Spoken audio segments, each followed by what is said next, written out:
नमस्ते। नेपालका स्कुलहरूमा विद्यार्थीको फाइनल ग्रेड कसरी निकालिन्छ होला, कहिले सोच्नु भएको छ?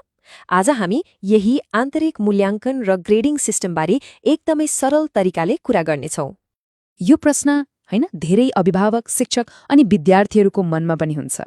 ल आउनुहोस्, यो सिस्टमले वास्तवमा कसरी काम गर्छ त्यसलाई एक एक गरेर बुझौँ। हामी सुरुमा यो नयाँ मूल्याङ्कनको फ्रेमवर्क कस्तो छ भनेर हेर्छौँ। त्यसपछि कक्षा 4 देखि 8 र 9 देखि 10 को नम्बर कसरी छुट्याइएको छ त्यो बुझ्छौँ।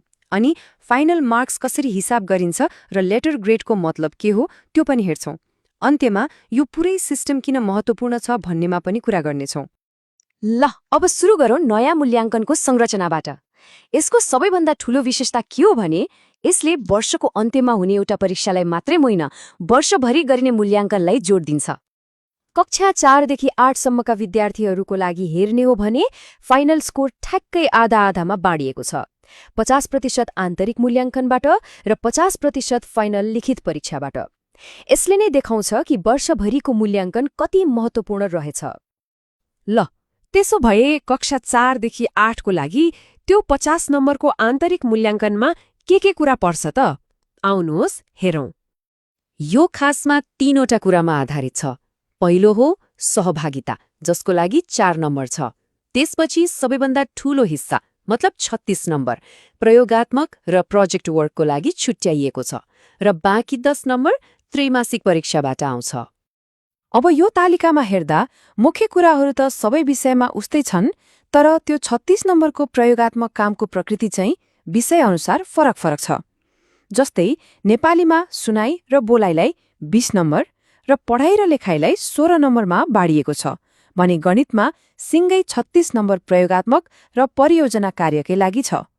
अब लागौँ कक्षा 9 र 10 तिर। यहाँनिर आन्तरिक मूल्याङ्कनको जम्मा नम्बर र त्यसको वेटेज दुवै फरक छ हे। यी क्लासहरूका लागि आन्तरिक मूल्याङ्कन जम्मा 25 नम्बरको मात्रै हुन्छ र यसमा पनि 3वटा मुख्य कम्पोनेन्टहरू छन्। सहभागिताको लागि 3 नम्बर, प्रयोगात्मक र प्रोजेक्ट वर्कको लागि 16 नम्बर र त्रैमासिक परीक्षाको लागि 6 नम्बर। यो कक्षा 9 र 10 को तालिका हो। यहाँ पनि मुख्य विषयहरूको लागि 25 नम्बरको संरचना उस्तै छ। जस्तै नेपाली, अङ्ग्रेजी, गणित सबैमा सहभागिता, प्रयोगात्मक कार्य र त्रैमासिक परीक्षा नै छन्। तर अङ्कभार कम हुनुको मतलब अब अन्तिम लिखित परीक्षाको महत्त्व यहाँ अझै बढेको छ। ल यति त भयो नम्बर कसरी छुट्याइन्छ भन्ने कुरा। तर वर्षभरि पाएको नम्बरलाई जोडेर त्यो फाइनल आन्तरिक नम्बर कसरी निकालिन्छ त? अब हिसाब गर्ने तरिकातिर लागौँ। यो प्रक्रिया एकदमै सिधा छ। खासमा पुरै शैक्षिक वर्षलाई 3 भागमा बाँडेर मूल्याङ्कन गरिन्छ। पहिलो त्रैमासिक, दोस्रो त्रैमासिक र त्यसपछिको अवधिको मूल्याङ्कन रेकर्ड गरिन्छ। अनि अन्त्यमा यी सबैको औसत निकालेर फाइनल नम्बर तयार पारिन्छ। अब एक एक गरेर हेरौँ। सुरुमा सहभागिताको नम्बर। यो नम्बर शिक्षकले आफू खुसी दिने होइन है। यसका 2टा आधार छन्। पहिलो विद्यार्थीको उपस्थिति र दोस्रो कक्षा कोठामा उनीहरूको सक्रियता र संलग्नता। यो तालिकाले त झन् छड्लङ्गै पार्छ। जस्तै 90% भन्दा बढी हाजिरी भएमा पुरै 2 नम्बर पाइन्छ अनि क्रमशः घट्दै जान्छ। यसले गर्दा हाजिरीको नम्बर दिने प्रक्रिया एकदमै पारदर्शी र वस्तुनिष्ठ हुन्छ। अब हिसाब कसरी हुन्छ त? मानौ कुनै विद्यार्थीले 3वटा टर्ममा सहभागितामा क्रमशः 2.5, 3 र 3.5 नम्बर पायो। अब यी तीनवटैलाई जोडेर 3 ले भाग गर्दा आउने 3.0 नै उसको वर्षको अन्तिम सहभागिता अङ्क हुन्छ। ठिक यही तरिकाले प्रयोगात्मक र प्रोजेक्ट वर्कको नम्बर पनि निकालिन्छ, जुन सबैभन्दा ठूलो हिस्सा हो। मानौ 3वटा टर्ममा 34, 33 र 35 नम्बर आयो भने त्यसको औसत अर्थात् 34 नै फाइनल नम्बर हुन्छ। यसले वर्षभरिको मेहनतलाई बराबर महत्त्व दिएको देखिन्छ। तर त्रैमासिक परीक्षाको हिसाबमा चाहिँ अलिकति फरक छ है। यहाँ 3वटै टर्मको होइन, पहिलो र दोस्रो त्रैमासिक परीक्षाको नम्बरलाई मात्रै जोडेर त्यसको औसत निकालिन्छ। जस्तै पहिलोमा 9 र दोस्रोमा पनि 9 आयो भने फाइनल नम्बर 9 नै भयो। ल अब आन्तरिक मूल्याङ्कन र फाइनल परीक्षा दुवैको नम्बर जोडिसकेपछि त्यसलाई अन्तिम लेटर ग्रेडमा कसरी बदलिन्छ त्यो हेरौँ।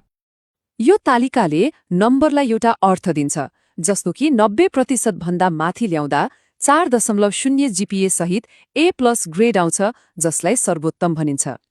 अनि यो घट्दै गएर 35% भन्दा कम ल्याउँदा चाहिँ एनजी अर्थात् अवर्गीकृत हुन्छ। यहाँ चाखलाग्दो कुरा के छ भने यसले पास र फेल भन्ने पुरानो कन्सेप्टलाई हटाउँछ। ल, यत्रो कुरा बुझिसकेपछि प्रश्न उठ्छ, यो निरन्तर आन्तरिक मूल्याङ्कन प्रणाली किन चाहियो त? यसको पछाडिको ठूलो उद्देश्य के हो? यसका धेरै उद्देश्यहरू छन्। पहिलो त मूल्याङ्कनलाई व्यवस्थित र पारदर्शी बनाउनु हो। यसले एउटै फाइनल परीक्षाको प्रेसरलाई कम गर्छ र वर्षभरि निरन्तर सिक्न प्रोत्साहन गर्छ। साथै शिक्षकहरूले पनि विद्यार्थीको प्रगतिबारे लगातार फिडब्याक पाउँछन्, जसले गर्दा उनीहरूलाई सहयोग गर्न सजिलो हुन्छ। यो भनाइले यो प्रणालीको मूल मर्मलाई एकदमै राम्रोसँग समातेको छ।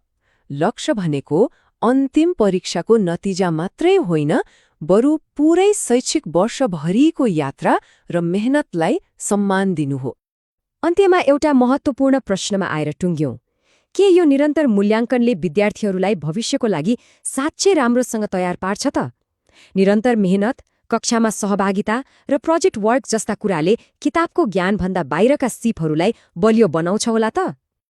आशा छ नेपालको विद्यालय मूल्याङ्कन प्रणाली बारेको यो जानकारीले धेरै कुराहरू स्पष्ट पार्यो होला। आजको लागि यति नै, धन्यवाद।